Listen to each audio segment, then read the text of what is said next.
50,000 people drowned in the same city every single night, not in water, but in darkness, soot, and silence. Victorian London, the most powerful city on the planet, the heart of an empire that ruled 1/3 of the world, and inside that empire, women were not allowed to own property. They could not vote. They could not practice medicine. They could not sign a contract without a husband's name. They were legally invisible, but some of them refused to be invisible. What would drive a woman, a nurse, a maid, a mother, to become one of the most feared killers in British history? Not madness, not impulse, a system. A society so brutal in its treatment of women that the line between survival and murder became impossibly thin. This is not the Victorian England you learned about in school. This is not corsets and tea time and Queen Victoria waving from her palace. This is the raw, filthy, gaslit underbelly of the 19th century, where women suffocated quietly every day, and a handful of them decided they would not go quietly at all. Right now, pause for 1 second and ask yourself, when you picture a Victorian killer, what do you see? A man in a top hat, a shadow in the fog, Jack the Ripper. The world has spent 150 years obsessed with the men who hunted these streets. Hollywood built entire franchises around them, but the women they buried twice, once in the ground and once in history. That ends today. To understand why these women did what they did, you have to first understand where they lived. By 1851, London had over 2 million inhabitants, the largest city on Earth. On one side of the Thames, you had Mayfair, Belgravia, Kensington, grand townhouses, gaslights, opera carriages. On the other side, Whitechapel, Bermondsey, Southwark, raw sewage in the streets, families of 8 living in a single room, children working 14-hour shifts in textile factories. The average life expectancy for a working-class man in these districts was 37 years. For a working-class woman, it was less. Here's what Hollywood never shows you. A Victorian working woman had almost no legal protections whatsoever. If her husband beat her and domestic violence was endemic, she had almost no recourse. If she had a child outside of marriage, society branded her permanently. If she was widowed, she lost everything, because property passed to the nearest male relative, not to her. The Poor Law Amendment Act of 1834 made it illegal for fathers of illegitimate children to be legally compelled to support them financially. Think about that. The law literally said, "Men, you have no obligation." That law created something monstrous. It created a black market of desperation, and some of the women in this documentary lived and died inside that market. Do you want to know how bad it really was? In the 1860s, a government survey estimated that London alone had between 80,000 and 120,000 women living in poverty so severe that they had no stable food source. The charitable organizations of the era, the Salvation Army, church missions, workhouses, were overwhelmed. The workhouses themselves were designed to be deliberately miserable because Victorian lawmakers believed that if conditions were too comfortable, the poor would stop trying to improve themselves. That was official government philosophy. And inside this world, this grinding, gaslit, smoke-blackened world, 3 women rose to a kind of terrible prominence that no Victorian gentleman could explain and no Victorian newspaper could stop writing about.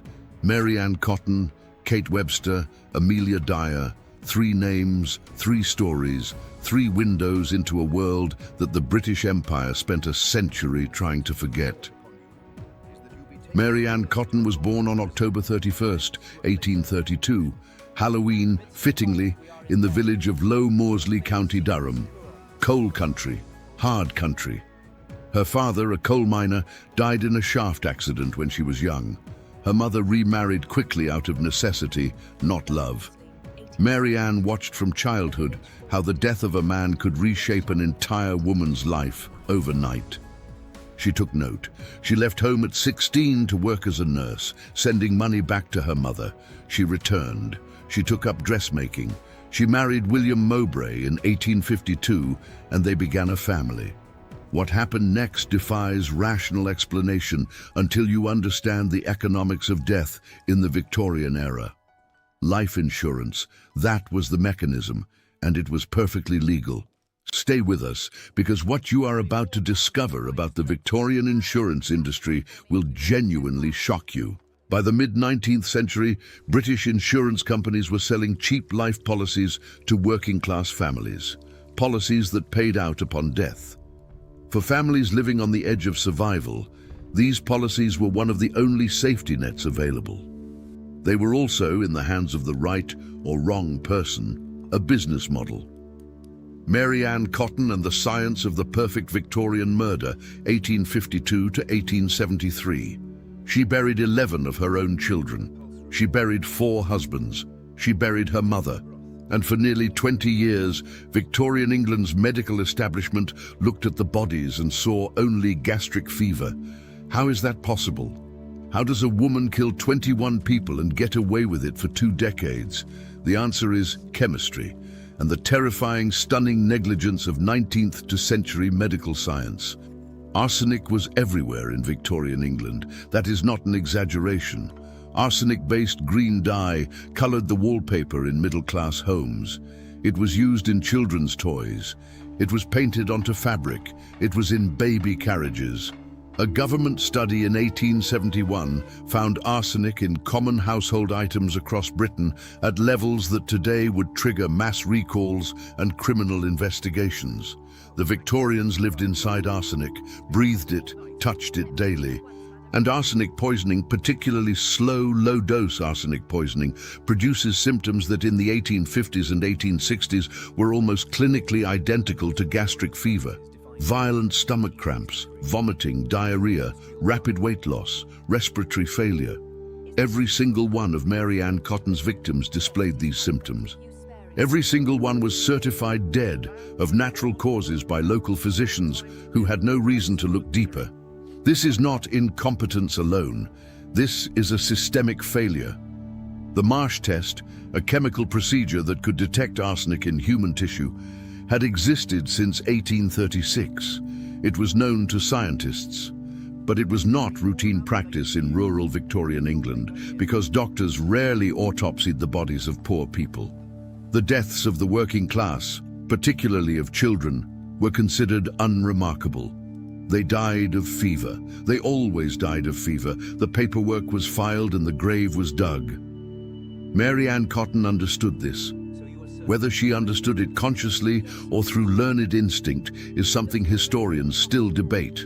But she used it with devastating precision. She would obtain a small life insurance policy on a family member, a husband, a child, a stepchild. Within weeks or months, that person would fall ill. They would die of what everyone agreed was gastric fever. She would collect the payout, and then she would move. She moved constantly, 12 homes across northeastern England in 20 years. Each move left behind a cemetery's worth of her own relatives. Historians have traced at least 4 husbands: William Mowbray, George Ward, James Robinson, who survived because he refused her demands to take out insurance, and Frederick Cotton, plus her own mother, stepchildren, and at least 11 of her biological children. The total confirmed death count is 17. The suspected count reaches 21. Ask yourself this: why did no one stop her sooner? And here is where the critique must be honest and direct. The Victorian medical and legal establishment failed, not just accidentally, but because of structural bias.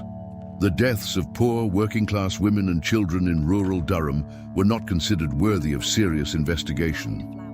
Mary Ann Cotton was respectable-looking, church-going and female, and in Victorian England, the idea that a woman, a mother, could systematically murder her own children was so psychologically inconceivable to the male authorities around her that it took an almost accidental discovery to unravel everything. It was a doctor named Thomas Scattergood, a lecturer in forensic medicine at Leeds School of Medicine, who finally ran the proper tests. In 1872, when Mary Ann's stepson Charles Edward Cotton died at age 7, a local official named Thomas Riley became suspicious, not because of the death itself, but because Mary Ann had complained to him just days earlier that the boy was a burden and she wanted to be rid of him. Riley contacted authorities. Scattergood performed the post-mortem. He found arsenic, significant quantities of it. Mary Ann Cotton was arrested in July 1872. She was tried in March 1873. And here is something history books rarely mention in full. The execution was a disaster. The drop was set too short. The short drop method meant that Mary Ann Cotton did not die from a broken neck. She slowly strangled. The executioner, named William Calcraft, who had been executing people in England for over 40 years and was notoriously incompetent, had to press down on her shoulders to accelerate her death. She was 40 years old.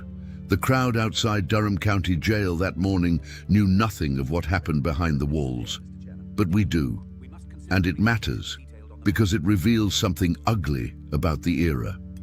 The same system that had failed to protect her victims for 20 years failed again, even at the end. Mary Ann Cotton was hanged on March 24, 1873. She left behind one living child, a baby she had given birth to in prison. That child was taken by the authorities. Its fate is largely unknown. But the story of Victorian London's dangerous women was far from over. In fact, in a townhouse in Richmond, in a kitchen with a copper boiling pot and a fire, something was already happening that would shock the entire nation in ways even Mary Ann Cotton had not. Kate Webster and the crime that made all of England lock their doors, 1879. What do you do when you realize the most dangerous person in a Victorian home might be the woman scrubbing the floors? That question, uncomfortable, specific, and deeply class-loaded, is exactly what the Kate Webster case forced upon Victorian society in 1879. And it terrified them. Not just because of the murder, because of what came after the murder. Kate Webster was born Catherine Lawler in 1849 in Killan, County Wexford, Ireland. Poor, ambitious, and in a society that had almost nothing to offer someone like her. She began stealing in her teens. She was imprisoned in Wexford at 15 for larceny. Released, she stole again. She sailed to Liverpool, continued her criminal career, and in 1868 was sentenced to 4 years of penal servitude. By the early 1870s, she had arrived in London, working as a charwoman, a cleaning woman, the lowest rung of domestic service. She drifted in and out of employment, in and out of trouble, accumulating aliases and petty convictions. In 1879, she obtained a position as a domestic servant to Julia Martha Thomas, a twice-widowed woman in her mid-50s who lived alone at 2 Vine Cottages, Park Road, Richmond. Julia Thomas was, by all accounts, a difficult employer, fastidious, critical, and prone to dismissing staff. She gave Webster notice to leave. That is what triggered what the Victorian press would call, with breathless horror, the Richmond murder. On the evening of March 2nd, 1879, Julia Thomas returned from church. What exactly happened in the house in the moments after is reconstructed from evidence, not testimony, because Kate Webster was the only witness, and she lied about it consistently until the night before her execution. What is certain, Julia Thomas died violently that night, thrown down a flight of stairs, then strangled or struck. The details vary by account. The result does not. Kate Webster then did something that made Victorian England collectively lose its composure. She dismembered the body. She boiled the flesh from the bones. She packed the remains into a black bag and threw them into the River Thames at Hammersmith Bridge. And then, in the detail that haunted every newspaper reader in Britain for months, she reportedly attempted to sell jars of rendered fat to local residents, telling them it was dripping, cooking fat. The residents of Richmond may have unknowingly purchased the boiled remains of a murdered woman from her own murderer. This was never definitively proven in court, but the rumor was enough. The Victorian newspapers, the Illustrated Police News, the Times, the Morning Post, printed it as near fact. The country was appalled. And then they were something else, something more complex. Fascinated. Because what Kate Webster did next was almost more disturbing than the murder itself. She assumed Julia Thomas's identity. She dressed in the dead woman's clothes. She wore her jewelry. She invited Julia Thomas's acquaintances to the house for social visits and passed herself off as Mrs. Thomas. She began selling the widow's furniture and possessions. She told neighbors that Mrs. Thomas had gone away temporarily. Victorian society was built on the inviolability of class. A servant could not become a lady. The division between domestic worker and employer was considered nearly natural, cosmic. What Kate Webster did was not merely murder.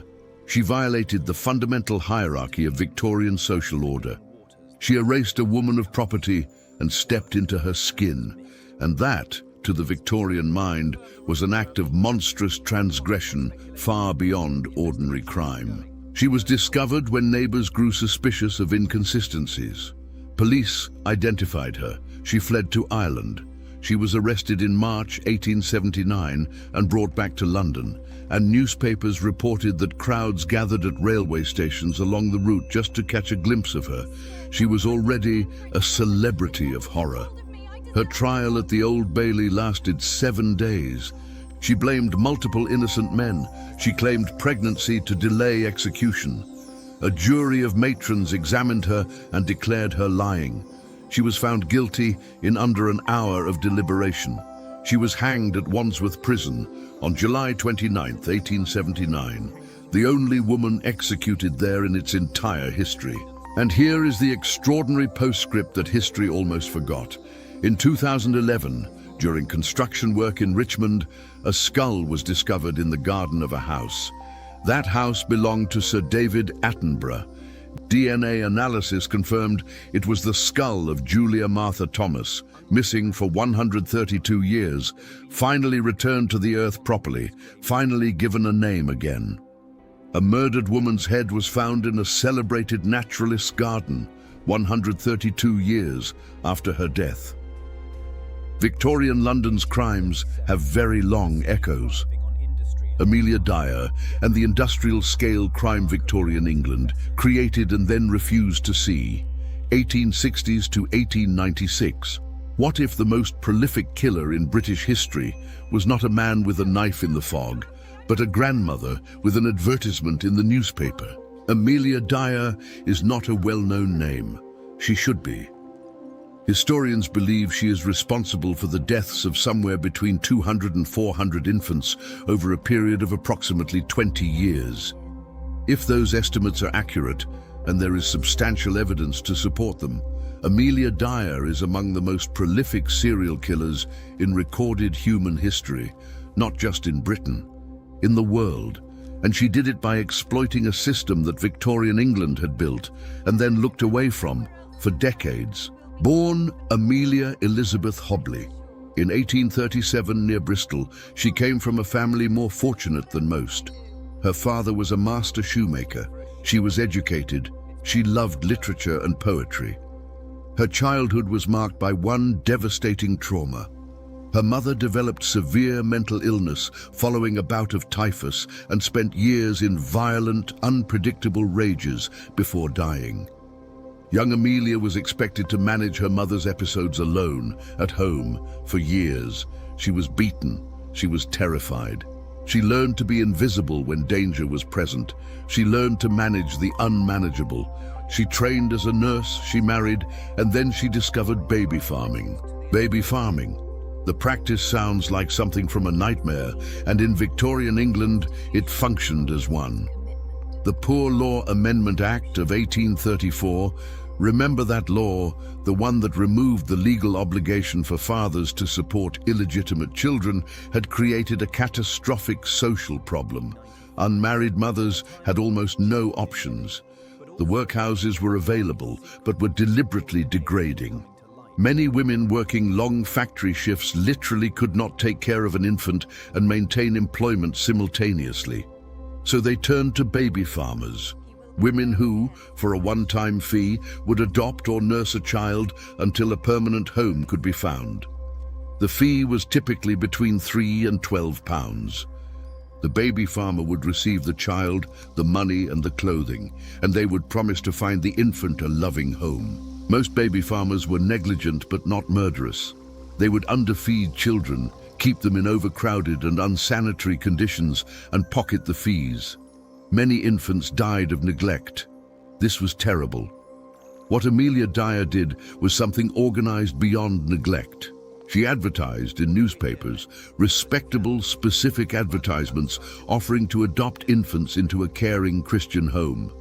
She accepted the fee, she accepted the child, and then, within days, she killed them. She used white dressmaking tape, wound twice around the infant's throat, tied in a knot. She later confessed in a statement that remains one of the most disturbing documents in Victorian criminal history. "I used to like to watch them with the tape around their neck." She wrapped the bodies in brown paper parcels, weighted with bricks, and dropped them into the River Thames. She moved constantly, Bristol, Cardiff, Reading, always relocating when bodies began appearing in local waterways and when neighbours started asking questions. She spent 2 separate periods in psychiatric institutions, which interrupted but did not end her crimes. Historians believe she may have resumed killing within weeks of each release. The system caught her almost by accident. In March 1896, a bargeman on the Thames near Reading noticed a brown paper parcel floating in the water. He pulled it out. Inside was the body of an infant girl. Crucially, the wrapping paper had a faintly legible name and address, Amelia Dyer's address in Reading. Detective Constable James Anderson traced it directly to her. She was arrested in April 1896. Over the following weeks, 7 infant bodies were recovered from the Thames, all strangled with the same white tape. She confessed, "You'll know all mine by the tape around their necks." She was tried at the Old Bailey in May 1896, convicted of the murder of 4-month-old Doris Marmon, and hanged on June 10, 1896. She was 57 years old. But here is the critique that history demands. Amelia Dyer was not operating in secret. She was not invisible. She was investigated in 1879 and charged with neglect, not murder. She received a 6-month sentence with hard labor. She was released and continued. In 1893, she was committed to a psychiatric institution. Released, continued. Investigators later estimated that between her first known criminal activities in the early 1860s and her arrest in 1896, she had been operating for more than 30 years. 30 years. The Victorian legal and social system watched baby farming exist, grow and kill, and for 30 years it prioritized the shame of unmarried motherhood over the lives of the infants. The practice only became a properly prosecuted crime after the Infant Life Protection Act of 1872, and even that law had profound enforcement gaps that baby farmers exploited for decades.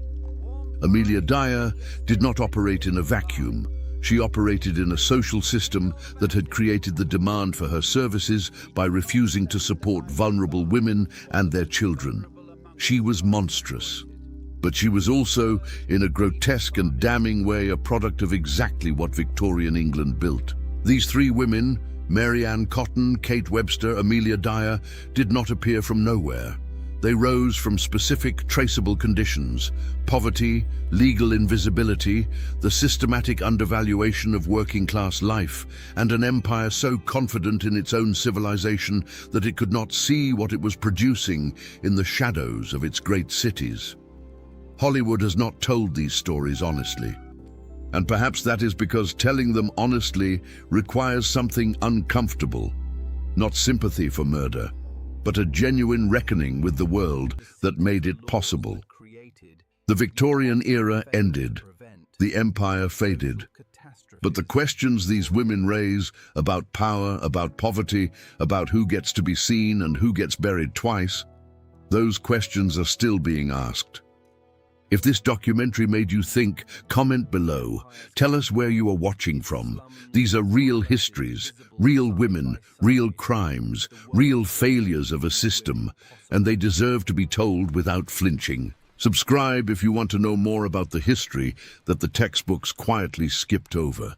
because history is never as clean as they taught you.